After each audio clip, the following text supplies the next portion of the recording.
Wal baulu fil masjid walau fi ina, dan buang air kecil, apalagi buang air besar gitu. Buang air kecil di masjid, walaupun buang air kecilnya di tempat, artinya ada tempatnya, ada wadahnya. Gak boleh itu. Ada orang, mohon maaf, lagi sholat, setelah sholat sudah kebelet, sudah pengen pipis gak kuat. Masjidnya kebetulan gede, gimana ini? Sudahlah cari botol aja misalkan. Ini ibu-ibu jangan ngebayangin aneh-aneh, Bu. Ini kan namanya fikih, itu yang begini harus dicontohkan. Kalau nggak paham nanti.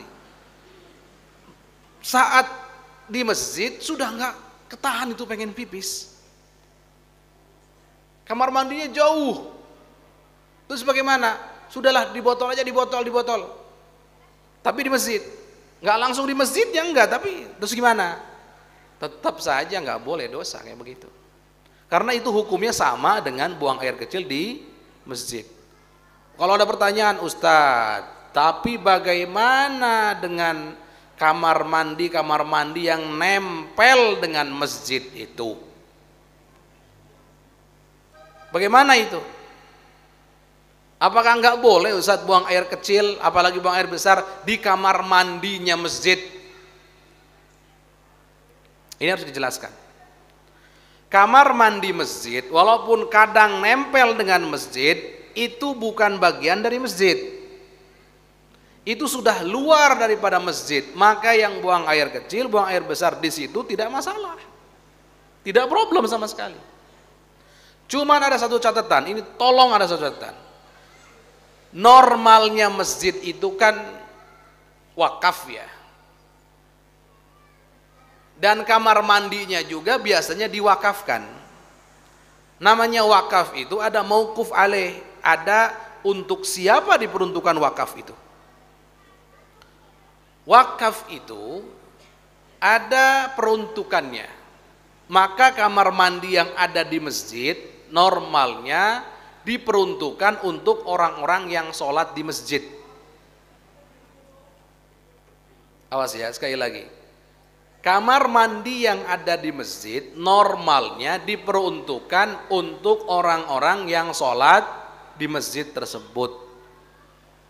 Maka hati-hati, jangan sampai kita dalam perjalanan, contohnya dalam perjalanan, karena kita sudah betul-betul nggak tahan ingin buang air kecil, kemudian kita mampir ke masjid, dicari kamar mandinya, buang air kecil lah di situ. Bagaimana itu hukumnya? Awas, potensi dosa kita. Kenapa? Itu kamar mandi masjid diperuntukkan untuk orang-orang yang sholat di masjid, bukan orang-orang yang lalu lalang perjalanan bebas begitu, bukan begitu. Maka hendaknya kita berhati-hati semuanya, jangan sampai kita menggunakan kamar mandi masjid kalau kita bukan bagian dari orang-orang yang sholat di masjid tersebut. Terus gimana Ustadz kalau seandainya kita dalam perjalanan sudah nggak tahan, kita pengen buang air kecil atau buang air besar? Maka yang dicarikan ada rest area, itu lebih aman. Yang dicari rest area. Jangan nyari masjid hanya untuk buang air kecil, mohon maaf. Ini harus dijelaskan hukumnya.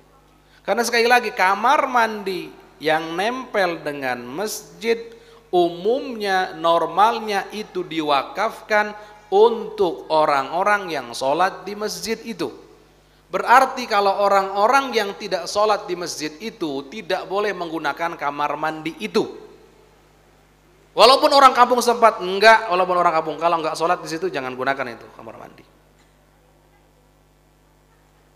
Walaupun itu masih di pinggir jalan Ustadz, kemudian kita sedang perjalanan, kita kemudian sudah nggak tahan, pengen buang air di situ, boleh apa enggak Ustaz? Enggak, jangan. Cari rest area, kan banyak itu kamar mandi. Ini jangan gara-gara 2.000 rupiah milih kamar mandi masjid. Sudahlah bayar 2.000 rupiah, nggak ada masalah. Tapi halal kita, nggak pakai haknya orang lain. Ya, khususnya ini orang tua kami, bapak ibu semuanya, para pemirsa di mana Anda berada, yang sekali lagi yang sering melakukan perjalanan. Kalau hanya sekedar ingin buang air kecil, tolong pilihnya rest area atau toilet umum, jangan toilet khusus milik masjid. Kecuali memang kita niat sholat di situ sekalian buang air kecil, oh itu nggak masalah. Kalau sudah seperti itu tidak masalah sama sekali. Ya, jadi seperti itu.